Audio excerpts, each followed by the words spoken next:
এবছরে এমন একটা করে দিল মোদী সরকার যে আমাদের কোনো লাইন নেই, আমাদের মরা ছাড়া। এখন আমাদের একটাই পথ, আমাদের মরতে হবে।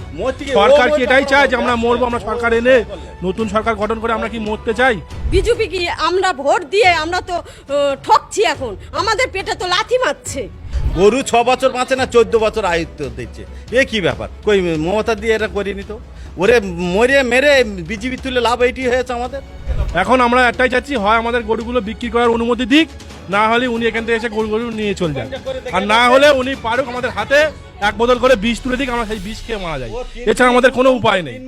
এই যে গরু বা মহিষের ক্ষেত্রে সরকার যে নির্দেশ দিয়েছে, এতে কি সমস্যা হচ্ছে আপনাদের? আমাদের তো লোন নেওয়া আছে, ব্যাংকের পর্চা দেওয়া আছে, আমাদের ভিড়ে বাড়ির পর্চা দেওয়া আছে, তারপরে সুদের টাকা নেওয়া আছে, মোষের লোন নেওয়া আছে, তা এইসব ভুষির দোকানে দেনা আছে, অনেক রকমের বিভিন্ন দেনা আছে।